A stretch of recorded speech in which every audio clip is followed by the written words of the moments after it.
Merry meet. I'm Aislin. This is Ask Aislin. Tonight I'm here talking about the solar plexus and the idea of self-belief, which really resonates well with this energy center. So I'm just going to dive right in, but if you are here live, you can always drop questions and comments into the chat. And if you're watching this back in replay, you can also leave me questions and I will make sure to answer them next week's episode. So the Sanskrit name for the solar plexus is Manipura. And if we look at its translation, we learn a lot about how important this energy center is. So in many translations, it equates to lustrous gem, or my favorite, the city of gems. Now we'll get to this in a bit later as to why it might be called this. But just for now, no, it's a very important energy center, maybe even more important than some of the other ones. The understanding of this chakra, to really understand its essence, we want to think about how we relate to how it relates to the other chakras. So for example, the root chakra, which is the first chakra, has to do with our grounding, our stability, our body. It has to do with matter, really. And when we move up into the sacral chakra, we begin to see that this energy changes. So this has to do with movement and change. It has to do with pleasure. And when we move up into the solar plexus, which we're going to talk about today, it combines that matter and that movement together into the form of energy. So this is all about our vitality and our energy. And there you can start to see why it's so crucial to our health and to our lives. So this chakra is all about overcoming inertia. So if you think about what that word inertia means, inertia is that idea that we stay in one space unless a force acts on us, or we keep moving unless a force acts on us. So we continue in that present state without the fire of the solar plexus. So if we want to grow and we want to evolve as humans, we really need to have this energy center dialed in and optimized and fully functioning. So the root and the sacral chakra below it, they correspond to the earth element and to the water element. And this means that these two centers are receptive and passive. There's nothing negative at all about these words. It's just simply they are more receptive and receiving.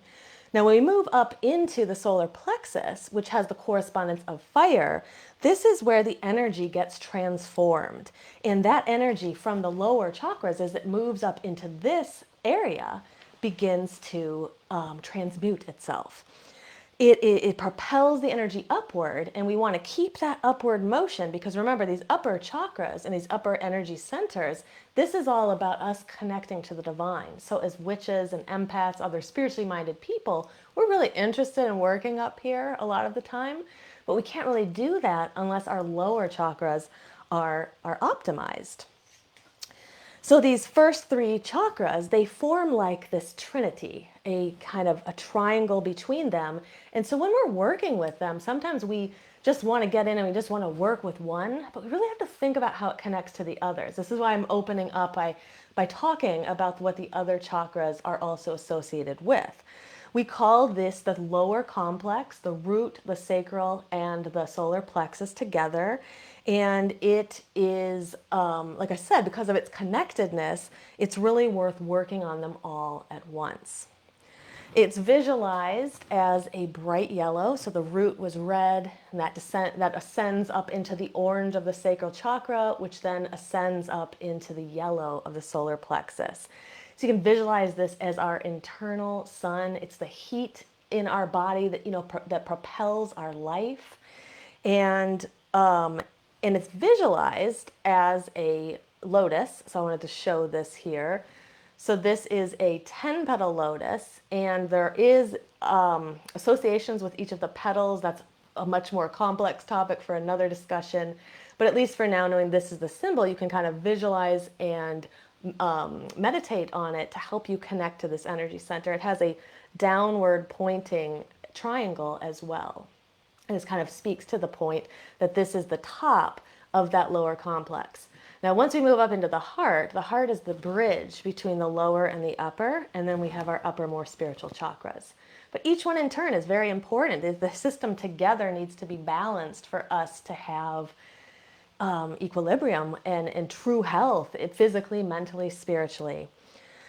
So this energy center, it relates to our power. You can probably get some sense of that just from the introduction here. Our self-confidence, this idea of self-belief, self-esteem, strength, will.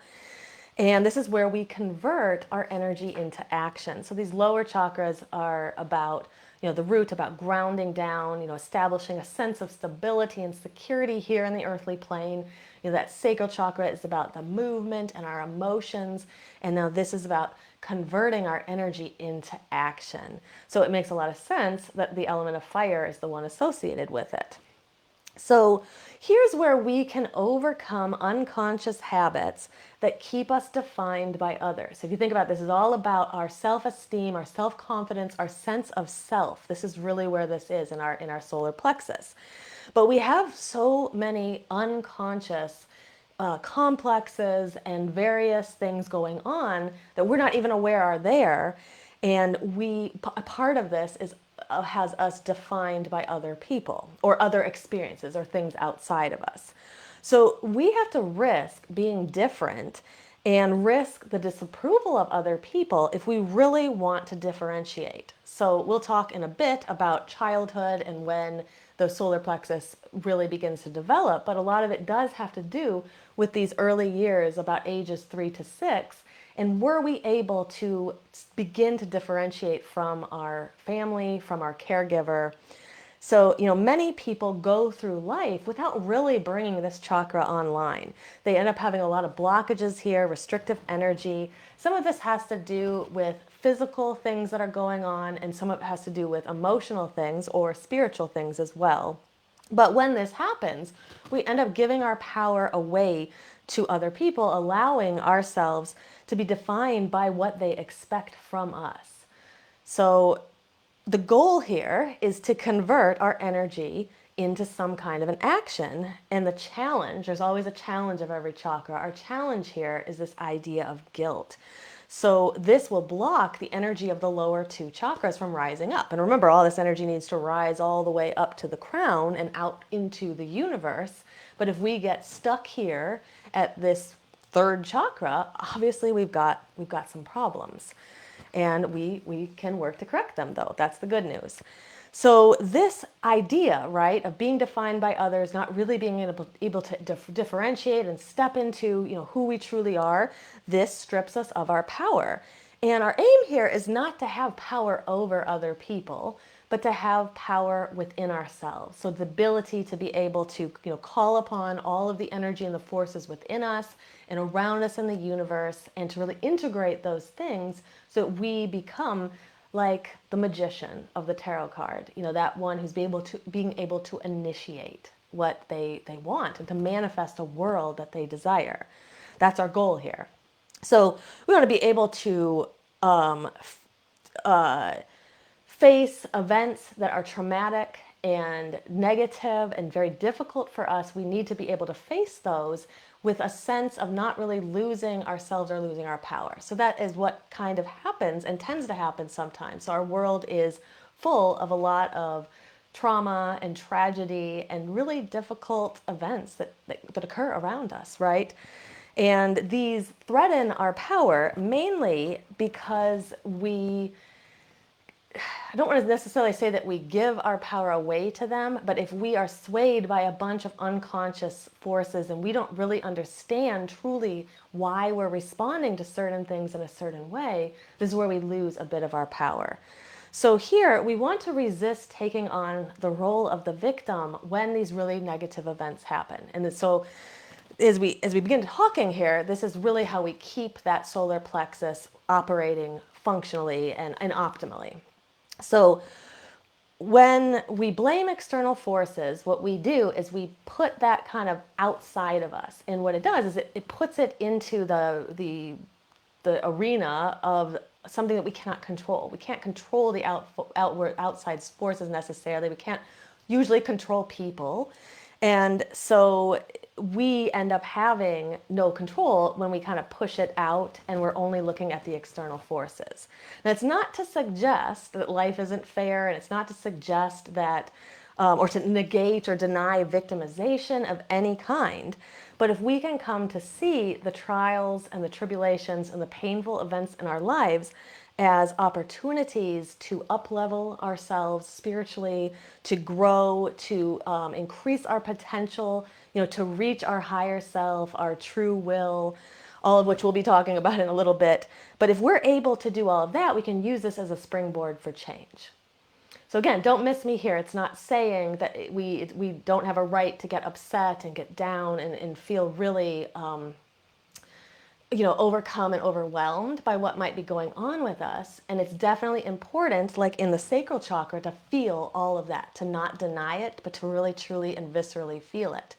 But once we've felt the emotions, we've acknowledged them, that's where the solar plexus comes in. And we want to make sure that we are able to look at them from a place that we can use them in order to benefit our own growth. So we can't control what happens to us, but we can control what we do about it. And again, that's all the solar plexus here. So there is this subtlety in language that becomes kind of important when we want to work with this chakra, and especially when we're trying to work with our own thoughts, because our own thoughts themselves can be quite disempowering. So for example, there's the difference between I have and I choose to, or I have to and I choose to. And it seems so silly to even talk about it because it's literally just one word difference, but can make all the difference in the world when it comes to our own emotional and spiritual development. So if you think about this, when we use the word I have to, it immediately disempowers us because we have to do something because there's some other power above us that requires us to do it. So see, immediately it's taking some of our power away. But if we can instead reframe our thoughts, we have this opportunity to take back some of that power. So for example, we can say I have to go to work, or we could say I choose to go to work because, and then fill in the blank. And it could be because I want a paycheck and I want to be able to buy things. I want to be able to take care of my family. I want to invest in my future. There's all these different things. But when we change the words very subtly, we now have taken back some power. So now it's us, it's our will who's chosen to work, not some outside force that requires us to do it. So another example would be, you can insert any chore here, but I have to, vacuum the floors or wash the dishes or any of that. So again, that means that there's some kind of requiring of us doing that, but instead we choose it to or change it to I choose to clean the house or wash the dishes or whatever, because, and then insert your reason there, because I feel happier when the house is clean. So now all of a sudden I've taken back a little bit more of that power. And like I said, it's very subtle, but this reframing really can change our attitude and change the way that we view things. So it's also important to talk about the difference between will and true will when we're talking about this chakra. So we've already said, this chakra is all about our will, but is there a difference? So what is the will versus the true will? So our will is what we want to do. So it can have a positive or a negative impact on us or others, but it's just simply what you want to do. I want to go and watch TV. I want to go and take a hike. And then if you go and you do that, you are exercising your will. Now, the true will is a bit more elevated from this. This is the individual expression of the divine will. So if we think about the divine will of the universe basically being filtered down into us, this is like as close as we can get to that kind of divine energy. And this is aligned with the higher self or the true self. Those are interchangeable words most of the time.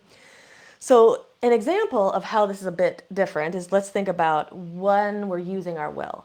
So let's say you do something that you don't want to do. Well, you're exercising your will because, again, the will is you choosing to do something.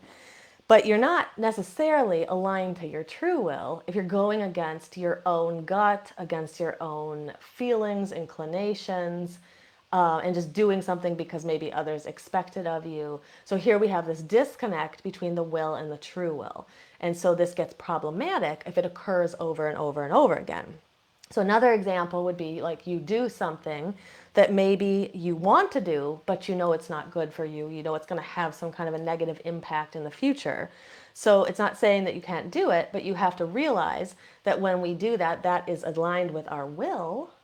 Okay, we're exercising our will there because we're choosing to do it, but it's not our true will, because our true will that's connected to our higher self doesn't want to do anything that's damaging to us. So it's not to say that we can't do these things, but it's important for us to understand when our will and our true will align and when our will and our true will don't align. Just to be aware is taking power in and of itself.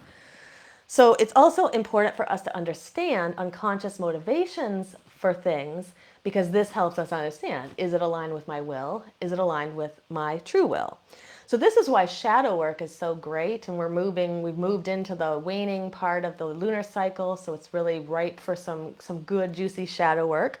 But through shadow work or other kind of emotional work and systems like that, we begin to understand our unconscious motivations, and this helps us give some of our power back. It helps us align our true will with our will with our true will, and eventually connecting to our higher self. So this is kind of the goal at the end, is that we want to be the most authentic that we can be. We want to be as aligned and connected to that divine will as we can, connecting into our higher selves. This is why we do all this stuff. But this solar plexus is really important because it connects so much to that idea. So now psychologically, the solar plexus develops around the time of Erik Erikson's stage in child development called initiative versus guilt. This is about ages 3 to 6. So if you have a child at home who's around this age, a lot of this is probably going to resonate with you, or even thinking back to your own childhood or when your own children were this age. So when children are given an opportunity to develop initiative, this helps to strengthen the solar plexus. This allows them to feel secure in the decisions that they make, to not have a lot of doubt in what they're doing, and to really be an initiator of their own lives. But if we are raised in a place where there was excessive criticism, perhaps there's a lot of control, children will begin to develop guilt, feeling like they're a nuisance, lacking initiative, and this is where we start to see issues developing in the solar plexus. If they're over controlled, if they're shamed, if they're punished for things without there ever being an explanation of what they did wrong, if they're punished for their autonomy, even can be crucial in the development of this chakra, is that we be able to develop our autonomy. But if we're punished for that, for being autonomous, here we start to develop problems. We develop restrictive energy in this area. So you've probably heard me talk about this before, that there is when we sometimes will say our chakras are blocked, and they're not necessarily ever blocked because there's still energy moving through them, but they can have blockages in them, which means that the energy isn't flowing optimally. So one of two things can happen. There can be a restriction of energy, or there can be like an over excessive amount of energy. And this looks different, but it all goes back to the same place, to the solar plexus. So people who are in that, what I've just talked about, feeling shamed for, having autonomy, being punished, being over controlled, things like that, those people are going to develop a restriction in this area. But if instead someone was overindulged, given no rules or boundaries whatsoever, and developed some kind of inflated sense of self-esteem, they will tend to have an overactive amount of energy here, which is also not good. And it is with everything, but especially with chakras, the idea here is to have balance. So let's talk about what it looks like to have a deficient solar plexus or third chakra.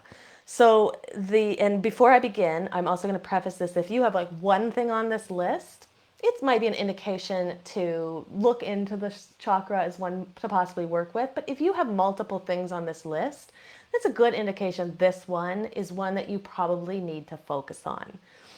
So here are some things that can happen with a deficient energy in the third chakra. So you might have feelings of self-doubt, low self-esteem. This isn't surprising, hearing what we've already talked about. Low energy, lack of vitality, poor self-discipline, weak will, not really being able to stand up for what you want to do, what you believe, easily manipulated or feeling victimized, as a pattern, feeling shame and guilt, playing it safe, letting others just take the lead because it's easier, and being a people pleaser. And I will say that people pleasing is also something that happens with the second chakra when there's blockages there, when there's a restrictive amount of energy there as well.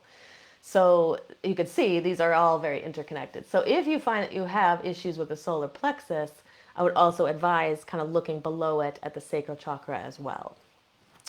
Now, to have an excessive energy here in the third chakra, this looks very, very different, but again, goes back to that same place.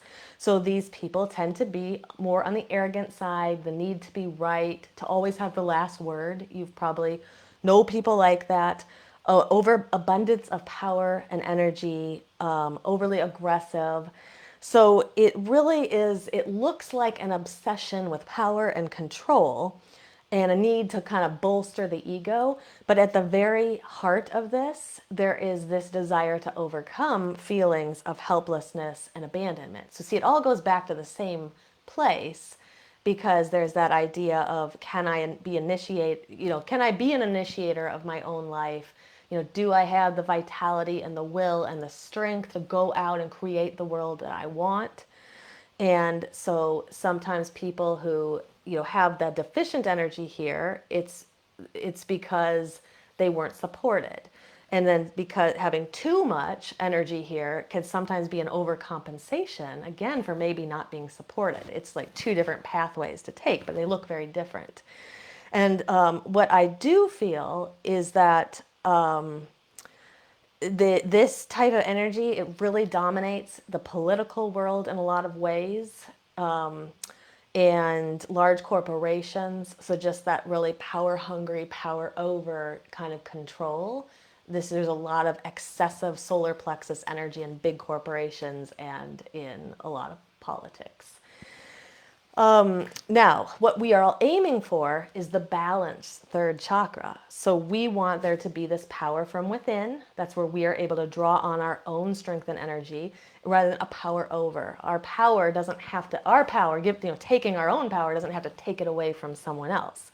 We have a will that's aligned with our true will. We're not afraid to express ourselves, and we don't have to dominate others in order to do it, and a strong sense of self-esteem and self-belief. So that's what we're aiming for when we have the balanced solar plexus. Now, the chakras will show, you are your own kind of diagnoser here in a lot of ways. So you look at your, emotional symptoms, so all that stuff we just talked about. And there's also physical manifestations that can indicate that the solar plexus is one that needs some work. So these physical manifestations, they have come all the way through the subtle bodies down into the physical body. And when they have manifested there, that means they've already come through all the energy levels. So basically, if we're not paying attention, then the symptoms come down and kind of manifest in the body. So here's where we really want to pay attention. So if we have any of these things, it could be a sign that we want to explore the solar plexus and our relationship to it. So eating disorders tend to have some source within the solar plexus, the root, and the sacral chakra. So that whole lower complex. If you have an eating disorder or disordered eating, I would recommend looking at all three of those. Digestive disorders are a big indication that there's some issues with the solar plexus, and we're going to talk more about that because that is a big thing that we can control. Ulcers, hypoglycemia, so a lot of this relating to the stomach, so it makes sense. Diabetes, muscle spasms or muscle disorders, chronic fatigue, there's that energy piece, hypertension, and disorders of, like we mentioned, the stomach, the pancreas, the liver, and the gallbladder. So any of those things I would recommend looking at the solar plexus and seeing how your relationship is to this energy center. Now, the digestion is really important because it's something that we can have some control over, and What we really want to do is we want to think about going all the way back to the beginning of the episode when I said Manipura translates to the city of gems. So think about that and the reason that it was named this. It shows how important this chakra is. Now in Ayurveda, which is Indian medicine or the sister science of yoga, sometimes people will say, digestion is the key to our health. It is the key to all of it. So we look first to the digestive system. If the digestive system is not working properly, it means that the whole system has some kind of, it's going to impact the whole system. Now here's the problem is the majority of people have issues with the digestive system and they may have one or more of these things. So there is the idea of our very fast lifestyle, fast food, eating out, eating quickly, and antibiotics that are overused that will end up killing the gut flora. So all of these can kind of contribute to a digestive system that's not optimized properly. Now there is some debate about this next thing I'm going to say, but I just saw recently the National Geographic, Scientific American, they have articles and scientists have looked at this, that the soil of today has less nutrients than the soil of perhaps 50 or 100 years ago. And which this means is that our food is less nutritious. So everything that we're eating, even if we're eating healthy, we're not getting the same nutrients that we would have gotten had we lived, 50 or 100 years ago. Now, there's some who even go as far to say that because of this, everybody should be taking a probiotic or some kind of supplementation to compensate for this. Now, I'm not a medical doctor at all, so I can't give that kind of advice, but I do recommend that if your digestion seems a little off, I would really explore this and think and consider taking something that will help with your digestion. So you really want to question yourself, truly ask yourself, how good is my digestion? And everybody kind of knows if theirs is good or theirs is bad. And we don't have to get into all of the details of it, but just ask yourself, how good do I feel that my digestion is? Because if you feel that your digestion is not optimal, it is a sign that your health is also not optimal. So just something to consider. So all of that is, these are all the signs that the solar plexus is, something that we want to work with. So what do we do? Well, the good news for every chakra, in the beginning we go through kind of all the negative things and the things that kind of point to imbalances here. But the good news is there's always things that we can do. So as witches, we always love working with correspondences. So I like to give all the correspondences for this chakra because you can then create rituals and spells and different magical workings using combinations of these, and that alone will help you in your balance of the solar plexus, or at least to honor it and honor that energy. So as we mentioned, the element associated here is fire. The function is will, self-esteem, self-confidence, self-belief, power, and the color is the color yellow. So, working with any yellows can be great. Yellow candles, yellow clothing, yellow paint, right? The tarot suit is the wands suit. And there is also, as far as the major arcana goes, I would say the sun card and the strength card. And I'd also throw in the magician because, again, the magician is the one who initiates with his will. The planets associated here are Mars and the sun. So working with either of those is great for the solar plexus. The metal is iron and the food is starches. And I forgot, I think, in the last episode to mention this. I always try to mention the sense that's associated with the chakra. And so with the root, it's our sense of smell. With the sacral chakra, it's our sense of taste. And with the solar plexus, it's our sense of sight. And that makes a lot of sense, right? Because when, the connection to fire, when the fire and the light is turned on, then we can see. We can see out in the world. And you also think about the way that these chakras develop and the way that a baby develops as well. So a human baby is born able to smell and able to taste, but can't necessarily focus and see the way that an adult can see later. That sense comes online a little bit later. But working with the sense of sight, like fire and candles and things like that. Candle gazing is awesome for this chakra. That can really impact this chakra in a positive way. So herbs that you can use either for incense or spell work or just alone that are associated with the solar plexus are dragon's blood, great for an incense here, sandalwood, some great herbs, saffron, musk, cinnamon, and ginger. Fiery herbs are really what you want to choose. Minerals, anything kind of yellowish, golden colors. So amber, topaz, yellow calcite. I love yellow citrine, rutilated quartz. These would all be great stones to work with.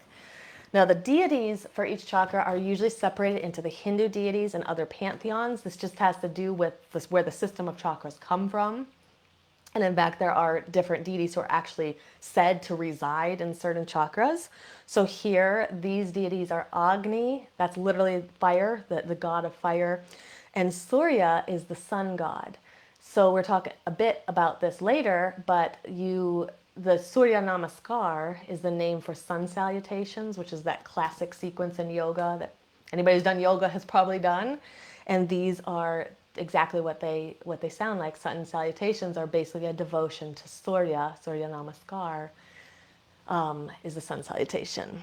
And there's also a god named Rudra and a goddess Lakini.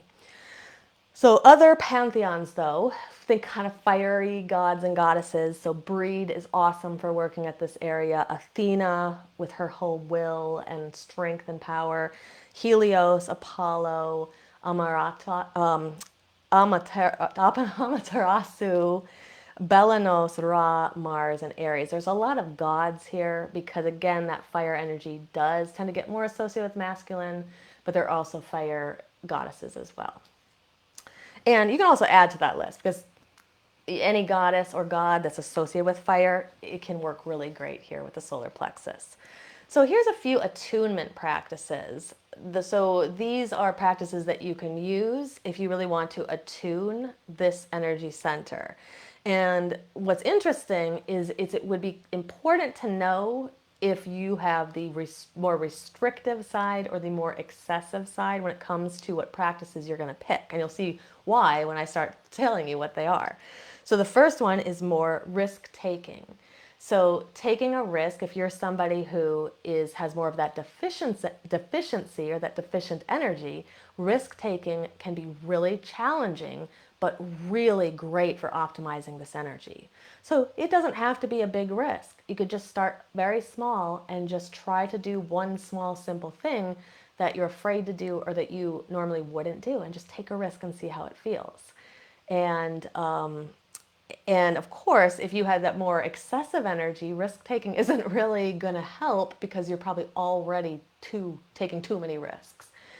Now, when it comes to that excessive energy, when it's too amped up and too heightened, then you need more deep relaxation and stress control. So that would be more for having the excessive energy here.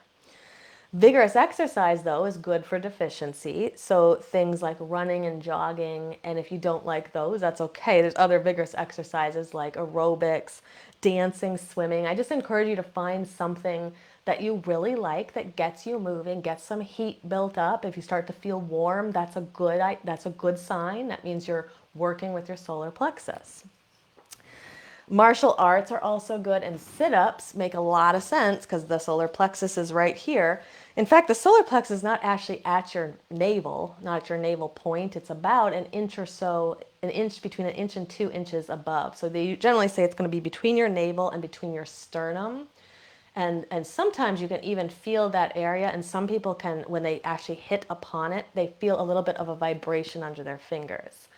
So that's an interesting kind of exercise to try, is like lay down, place your hand in this area and relax and just see if you can actually feel the energy. I can usually feel the energy kind of moving in a clockwise direction. Other people feel it as a vibration or a tingling.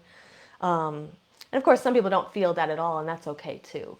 But it is a way to kind of connect to it if you're able to feel it. So other things you can do is there's always yoga recommendations because, again, remember where the chakra system comes from. Yoga is prescribed as a medicine for life.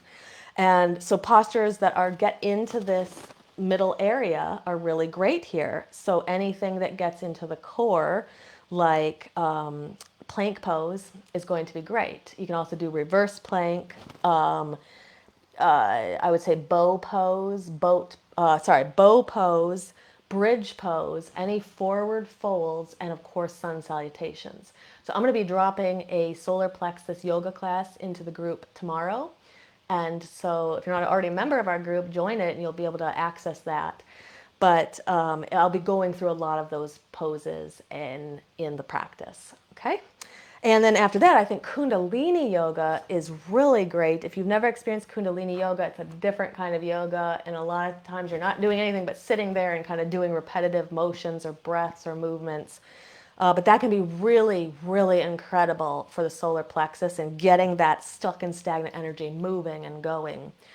There's a lot of movements like back and forth like this that really help to stimulate that energy area.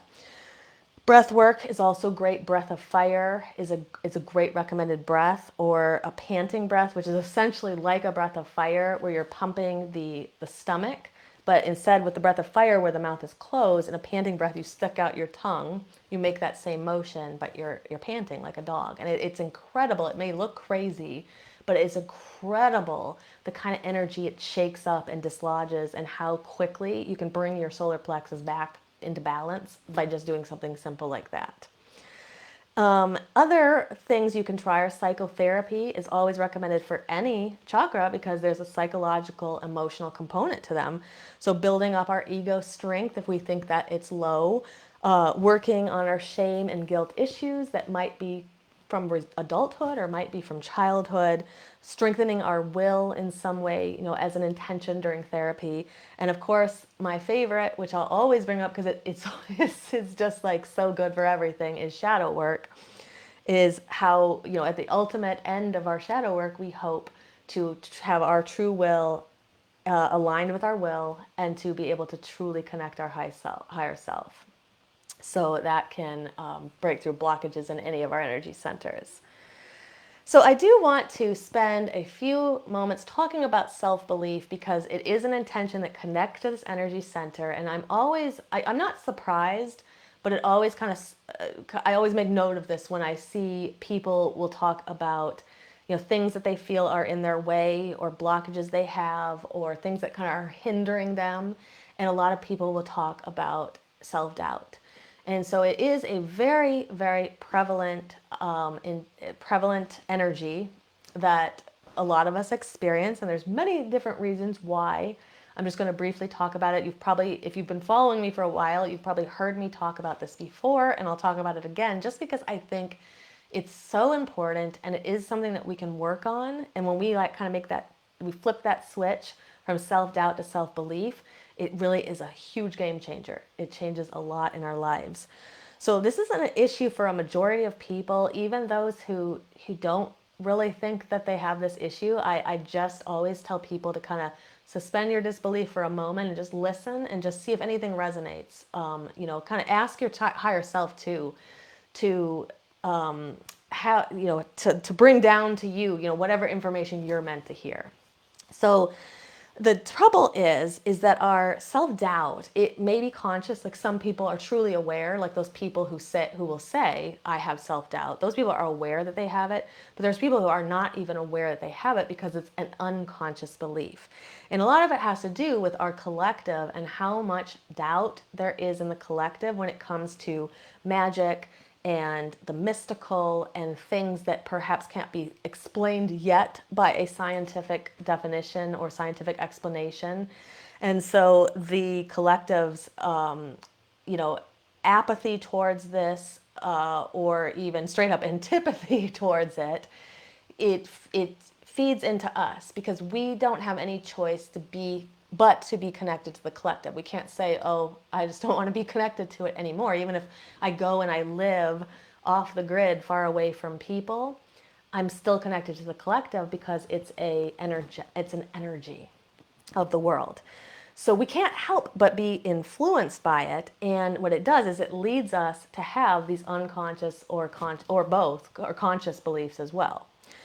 So these doubts will have to do with perhaps our own abilities. That could be our mundane abilities, but it's often, especially our magical abilities, doubts about our own intuition. And many of us grew up around caregivers and caregivers or parents that were not supportive, especially if we had abilities when we were younger. So you may have heard me talk about my experience with my eyes and seeing energy when I was very young, and then going to all these different eye doctors until they said there was nothing wrong. But there's always this, my parents were seeking some kind of a medical explanation for it. Years later, I understand exactly what it is. But, other things in our lives, people around us, even in adulthood and young adulthood, even in middle age and old age, there's just so many places where people can plant the seeds of doubt in us. And so it's just something for us all to be aware of. Now, what can we do?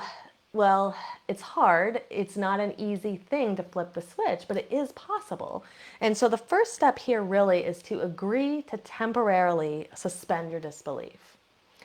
And it doesn't have to be for a long time. It can be just for a few hours if you want, or a day or a week. And I like to think of it as an experiment. Just make a deal with yourself that I'm going to suspend my disbelief for this amount of time.